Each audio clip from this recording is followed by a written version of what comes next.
Morning everyone. I, Dr. Kalavati Prajapati, Assistant Professor in Department of Microbiology, HUHP Institute of PG Studies and Research. Today my topic of the discussion is design of typical batch fermenter, and this topic is included into the BSc Microbiology Semester 5 syllabus, paper CMB 502, Bioprocess and Fermentation Technology. So before starting it, okay, I would like to define a fermenter. So now what is the fermenter? Generally fermenter is a vessel or a tank which is used for the fermentation process. That means it is a vessel or a tank in which the fermentation process is occurred. But again this tank or this vessel is a specifically designed, okay, which fulfill all the requirements for the fermentation process. That means the proper definition of the fermenter is it is a vessel or tank which is used for the fermentative production of our desired product and in which all the environmental conditions are controlled for the growth of the microorganism. That means whatever the conditions essential for the optimum growth of the organism, that means it is a pH, temperature, oxygen concentration, that all the conditions are fulfilled by the design of a fermenters, and that type of a vessel is known as a fermenter. Now according to the Linus Pauling in 1971, there are two major points whenever we design any bioreactors or a fermenter. So that 2 point is basically the selection of a best type of a reactor for the particular reaction. Whatever the reaction we want to carry out, for example, either we want to produce antibiotic or we want to produce a enzymes or any other type of a fermentation product. So each and every product or each and every reactions required a specific type of a conditions. So that vessels whatever we are design, it should be a best for a particular type of a reaction. And second one, determination of the best operating conditions. Whatever the conditions we are providing, that conditions, the operation of that particular condition is easily determined. Okay, so that 2 points are necessary whenever we design any types of the fermenter.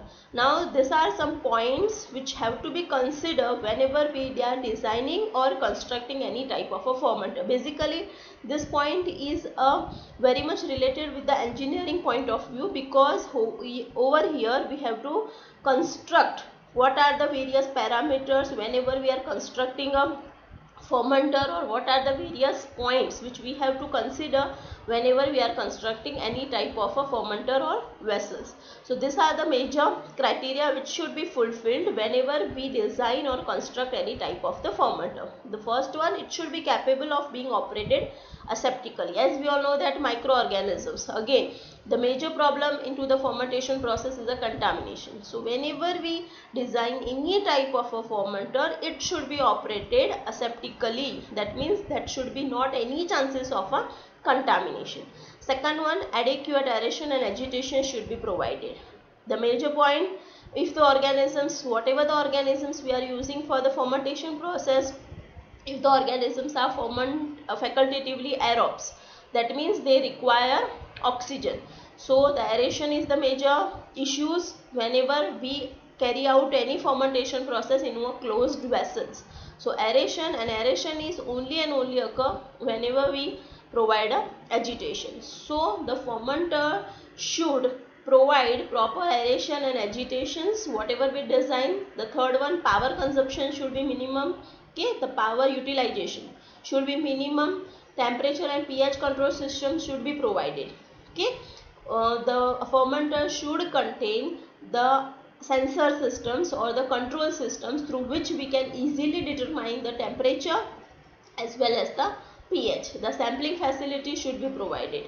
Okay, we cannot withdraw the samples in a closed vessels easily or regularly. That's why what happened, what we have to do, we have to provide a one sampling facility through which we can easily withdraw the samples and analyze the samples. The evaporation loss should be minimum. Whatever the substrate we are using for the medium, okay, for the fermentation process, that might be contain some evaporating substances also. Okay, due to the metabolic activity of the microorganisms, sometimes the temperature is also rise. So whatever the substrate is present or whatever the product is produced during the fermentation, the evaporation of that particular substrate or that particular compound should be as possible as minimum. The minimum use of a labor. So that means it should be a mechanically operated, easily operated, automatically operated. The labor cost as possible as minimum. Smooth internal surface.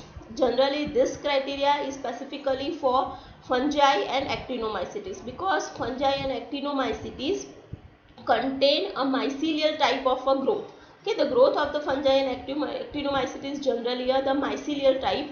So if the internal surface is not smooth, the fungal biomass or actinomycetes biomass can easily stick on the rough surface of the fermenter. That's why the internal surface should be smooth. Similar geometry, that means at a lower scale, that means at a pilot scale to the industrial scale, the geometry of the fermenter design should be similar. Cheapest material should be used. Okay, as possible as the material should be a cheaper and it should fulfill the cost of the industrialist. Adequate service provisions for individual plants.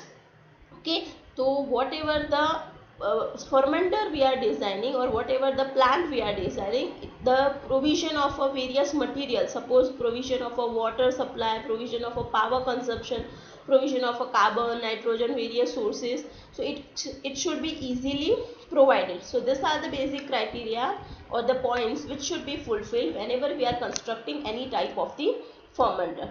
Now this one is a diagram of a large scale fermentation unit. These are the major types or the major operational points which should be fulfilled whenever we design any type of a fermenter. Okay, these are the major operating units.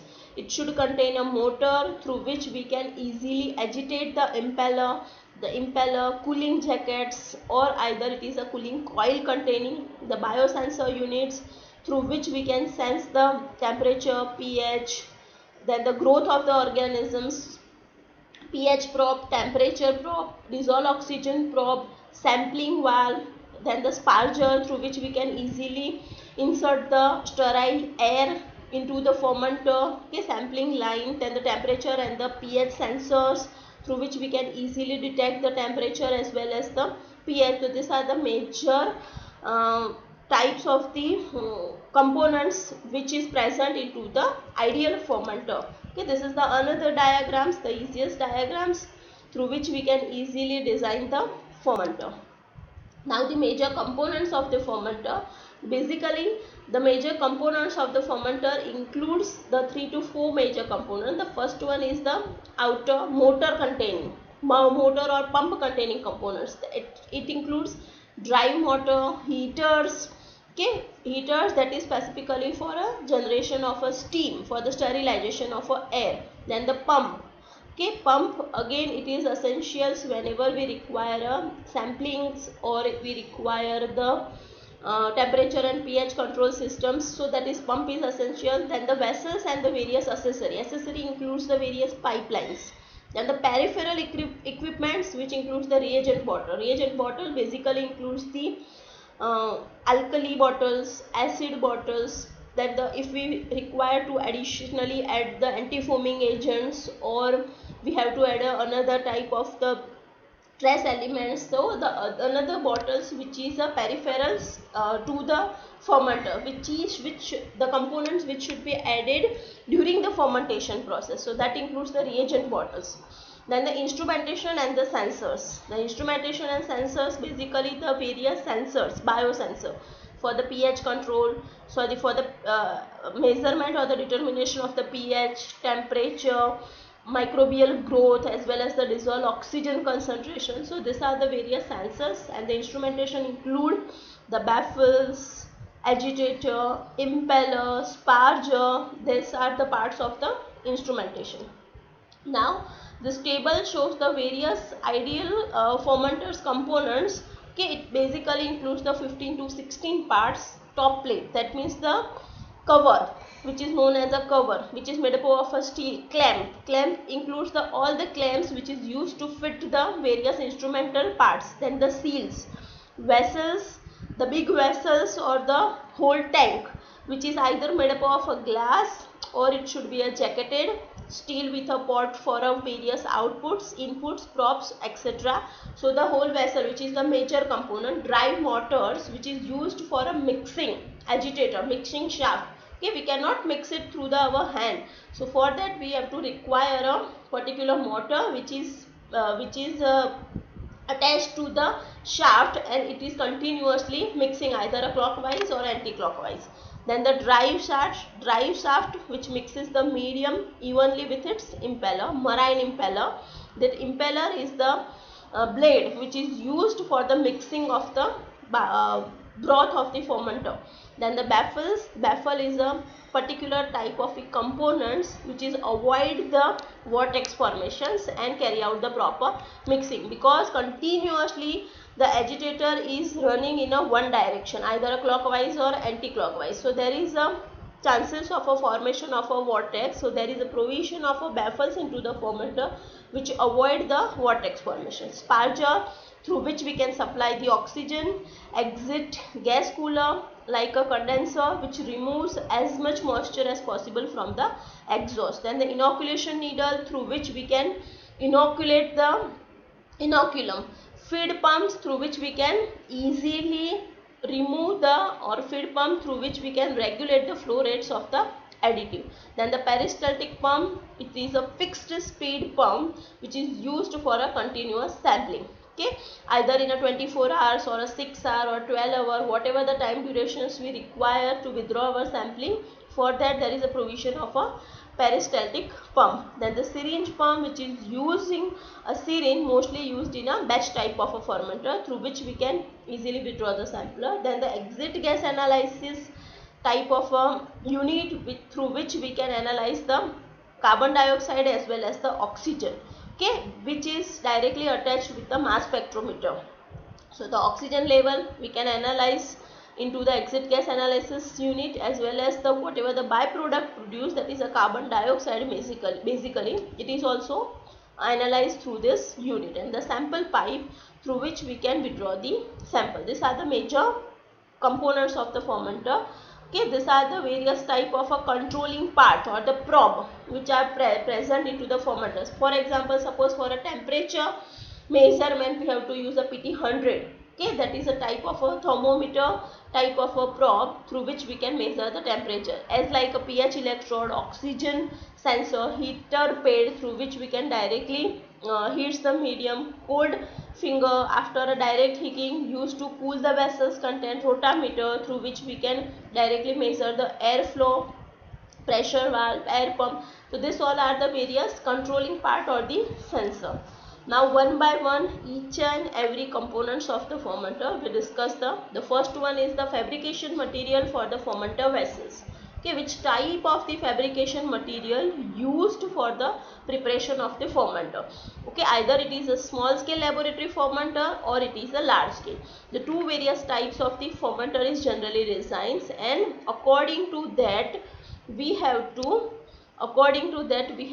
design, we have to use a fabrication material. If it is a smaller scale, that is a 1 to 30 dm cube containing volume containing fermenter, so for that we have to use generally a glass for the preparation of the fermenter, because the glass having a internal smooth surface, it is a non-toxic also, non-corrosion also, as well as the examinations of the internal mechanisms can be easier if we are using a glass. That's why the 100% borosilicate glass, or either it is a Pyrex, is used in the small scale laboratory fermenter.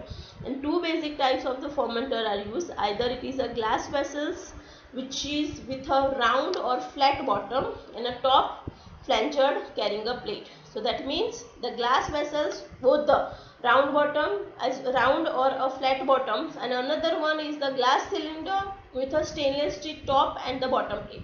So the cylinder is a glass, but the top and the bottom is of a stainless steel material. Now the another type. If it is a pilot and an industrial type of a fermenter, normally it is constructed by the stainless steel. Okay, again the stainless steel material which is used for the preparation of the pilot scale fermenter, it is a AISI grade 316L steel materials.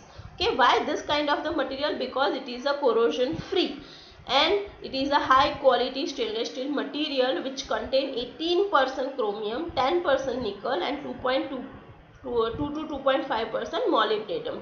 Okay, which is commonly used for the construction of the medium, and the thickness of the fermenter or the thickness of the vessels is again vary. It is depends on the type of a product which we want to produce through the fermentation process. Now the size of the fermenter, again the various size of the fermenters can be designed. It depends on the type of the use. Suppose if we want to use that fermenter in the research level, that is in the laboratory scale or the small laboratory scale, either it should be 12 to 15 liters type of fermenter. If it is a pilot plant fermenter, that means we want to scale up the fermentation process from laboratory to pilot to the industrial. So the second stage of the scale up is the pilot plant fermentation process. So that's why we have to use a 25 to 100 liter of the fermenter designs. Then the third and that last, that is the industrial scale fermenter or the industrial scale process, in which we have to design the fermenter with a 5000 to 10,000 liter or the 10,000 gallon capacity of the fermenter, and it may reach up to the highest 1 lakh liter or 1 lakh gallons fermenter also, which is having an approximate size of 3 to 4 floor height. So that is the size of the fermenter which vary according to our requirement. Now the third one is the head space. Head space means the empty space which is present into the top of the fermenter, liquid medium. Okay, whatever the volume we fill up into the vessels, and from that liquid volume surface to the head or the empty, whatever the empty space which is essential for the foaming, aeration and the splashing of the medium, that particular space is known as a head space, and it is again a essential components of the fermenter. Okay, you can see the diagram. This one is the head space of the fermenter, only and only top plate of the fermenter, and this fermenter is approximately 2 to 3 floor height of the fermenter. Now the fourth one is the sealings, various types of the seal which we can use into the fermenter, because each and every accessories, whatever the pipelines we are inserted inside the fermenter, it should be sealed properly. Either there is a chances of a contamination, there is a chances of a leakage. So that's why the sealing or the seal is the major components of the fermenter, and in that the various types of the seals are used. Again the three major types of the sealings are used. Either it is a gasket type of seals, lip seals or a O-ring type of a seals. This sealing ensures that tight joint. Basically it is made up of a rubber seal. Okay, rubber containing material, because again if we are sealing this kind of the pipelines through the rubber, it avoid the chances of a contamination or the leakage. And the rubber material which is used for the sealing is the fabric nitrile or the fabric butyl kind of the rubbers. Now the fifth one is the baffles. Now baffles is a metal strips which are designed or which are inserted into the fermenter at the periphery of the fermenters, that prevents the vortex formations around the walls of the fermenter. And either this is a metal strips, okay, which is, you can see the diagram. Okay, in the diagram there is a 3 metal strips which is designed into the fermenter. So that is a vertical which is radially located plates. Either it is a normally 3 to 4 such type of the plates are designed, or it is constructed into the fermenter, which is basically used to avoid the swelling or vortex formation, and it is helping into the proper mixing of the fermentation broth. So whenever we are rotating through the impeller, whenever we are rotating the fermenter broth, either a clockwise or counterclockwise, it is a continuous one direction rotation, and through that there is a formation of a swill or the vortex. So this blade or this metal blade, which is known as a baffle, is designed to avoid such kind of the vortex formation. Now the sixth one is the sparger. Now the word sparging means it is a device which is used to introduce a air. Okay, so because we all know that whatever the organisms we are using for the fermentation process, either it may be a facultatively aerobes or highly aerobic organisms. So we have to continuously provide a air for the fermentation process. So there is a device which is constructed or which is designed at the bottom of the fermenters, the pipeline through which we can continuously insert or provide a sterile air into the fermenter, and that device is known as a sparger. The aerations which provides a sufficient oxygen for the organisms in the fermenter, which is situated slightly above the bottom in a center, at the center but at the bottom. Okay, and again this one is either various types of the sparger is available. Either it is made up of a ceramic or it is made up of a stainless steel type of the materials. Okay, it contain a minute kind of the hole. It again depends on the type of oxygens whatever we want to provide, in the size of the bubbles. If we want to provide a minimum size of the bubbles, then we have to use that kind of the sparger. If we want a smaller the bubbles of air produced by this sparger, then the greater is the bubble surface area. So if we require a more oxygen supply, then we have to use a small bubble formation containing, or the small hole containing a sparger. Now see over here, this is the type of the spargers which is present or which is available into the market for the fermenter. The porous sparger. Porous sparger means that having a size, bubble size of a 10 to 100 times larger than the pore size of the aerated block. The problems of this kind of the sparger is generally it having a larger bubble size or the larger pore size containing sparger. So that's why it can be easily blocked.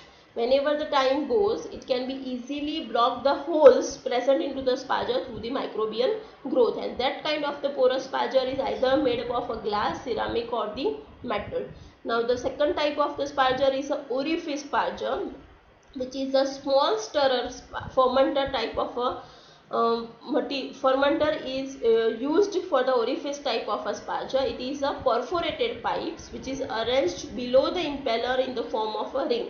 Okay, it is a round ring, and in that ring there is a smaller holes which is having a approximately smaller size holes, that is approximately 6 millimeter, 3/4 of the impeller diameter. Okay, so it is fitted with the impeller blade, and as the impeller is moving or as the impeller is rotating, with that the oxygen supply is also provided throughout the broth. So this type of the sparger is known as a orifice sparger, and it is basically used into the production of a single cell protein production.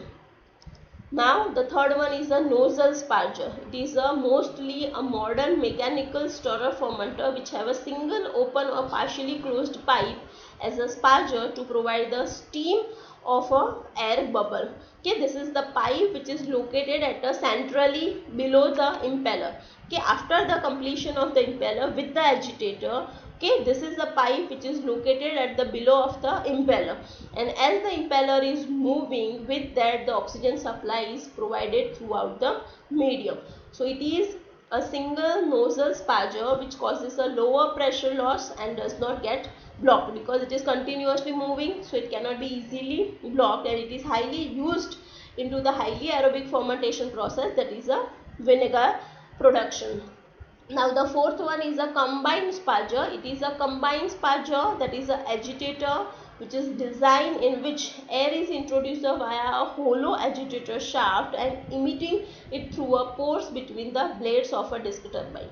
Okay, whenever the impeller is a disc turbine type of impeller, so it is a combined with the agitator, and the impeller disc contain a hole, and through this impeller hole the oxygen supply is provided. So it is a combined sparger with a agitator.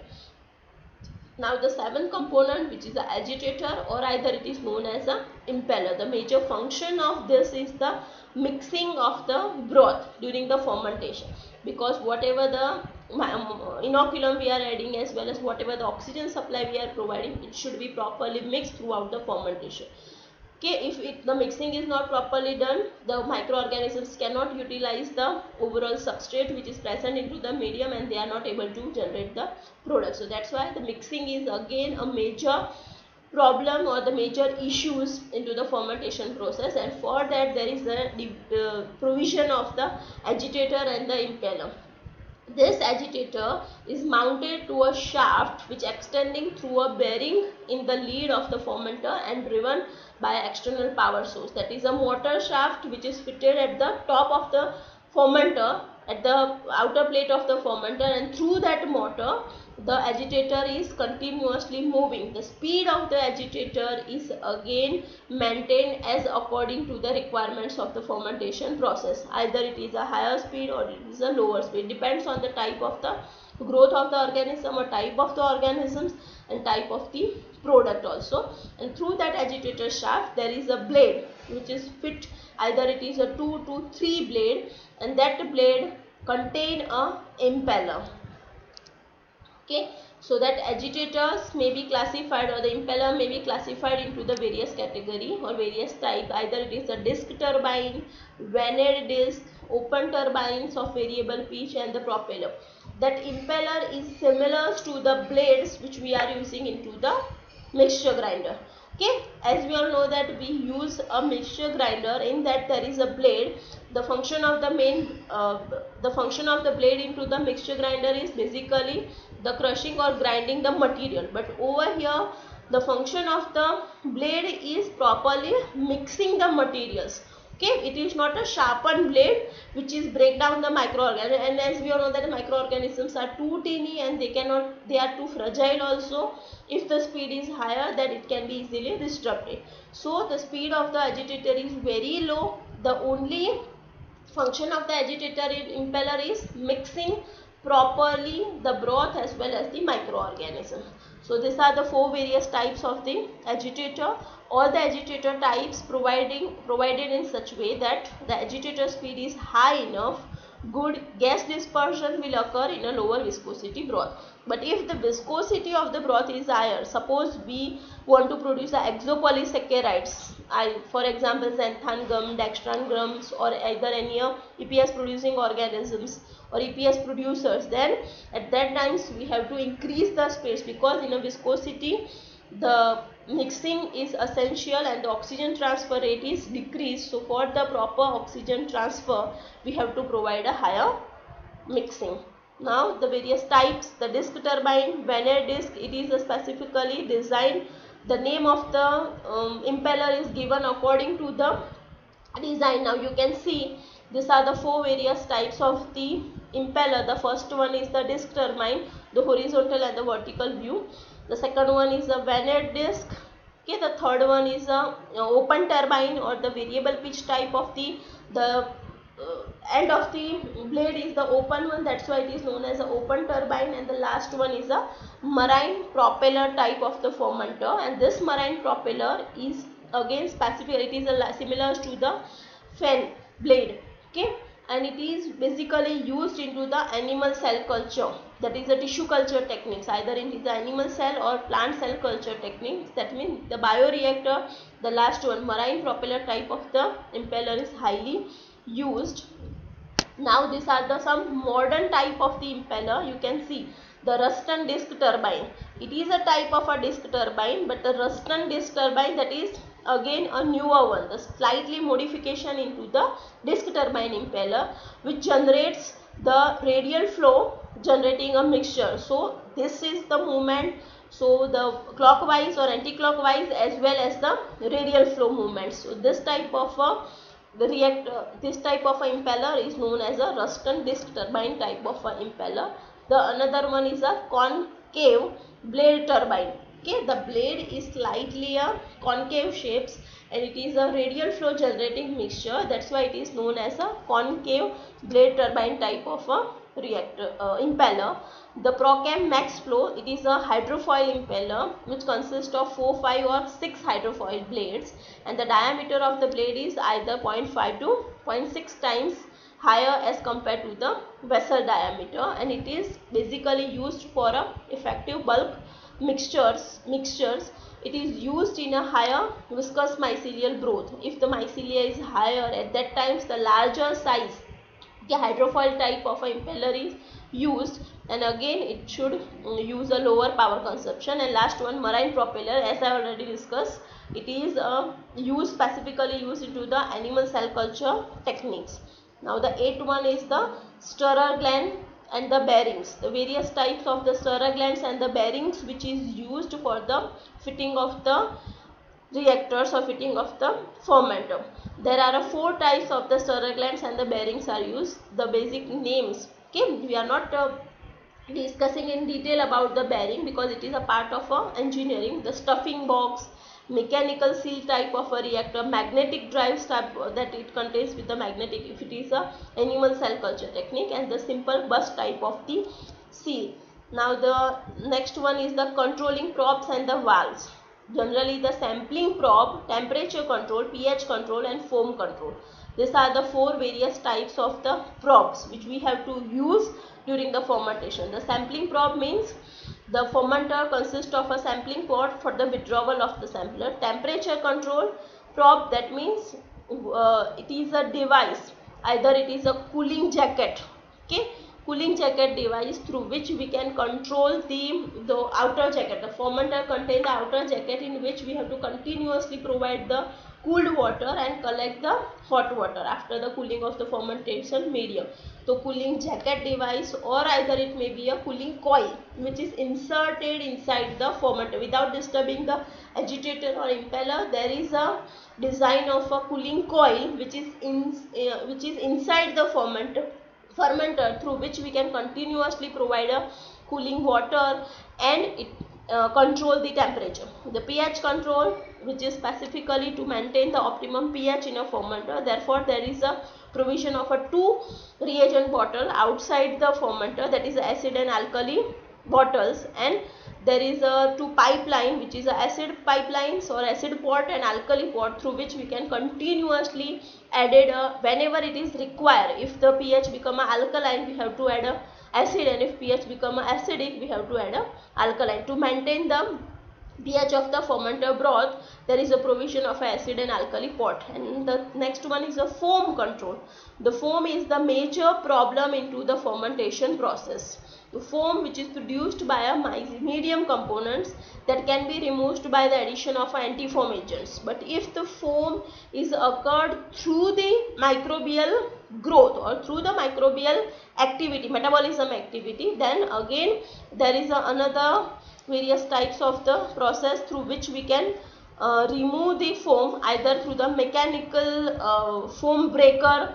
There is a provision of a mechanical foam breaker at the top of at the head spout of the fermenter through which we can break the foam, or the addition of the antifoam agents, or whatever the components we are using, that components doesn't having the ability to generate the foam. And the last one is the valve and the steam straps. So there are 4 types of the additional valve which is present into the fermenter designs. So that is a simple on and off valve for the course control, for accurate adjustment, and the safety valve flow in the one direction. Then the check valve.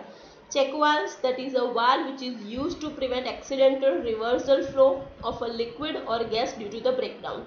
Then the pressure control valve, specifically there is 2 types of the pressure control valve, that is for 2 purposes, pressure reduction and pressure retaining. So that is pressure control valve, okay, through which we can remove the pressure if it is increasing. We can easily reduce the pressure through the pressure control valve. Safety valve, there are types of safety valves by which the increase in a pressure is released and the steam trap is important to remove any steam condensation. So these are the various valves and the steam. There is a designing of a various valve and steams into the fermenter, okay. If the aseptic operation is required, all associated pipeline transporting air, inoculum and nutrients for the fermenters need to be sterilized, usually by a steam. Okay, so why this steam strap is important to remove any, because whatever the pipeline, Okay, pipelines as well as the props, that all the things should be sterilized, and it is not possible we can easily remove all the pipeline and then after the sterilize. So for that there is a addition of the steam, and through that steam we have to sterilize the whole fermenter as well as the pipeline and that all the accessories. And if we are sterilizing all the accessory through the steams, there is a generation of water, because as the steam is condensed there is a formation of a vapor. Okay, as the vapor is condensed there is a formation of a water, and that condensed steam or the water can be easily removed through this kind of a steam straps. Okay, thank you.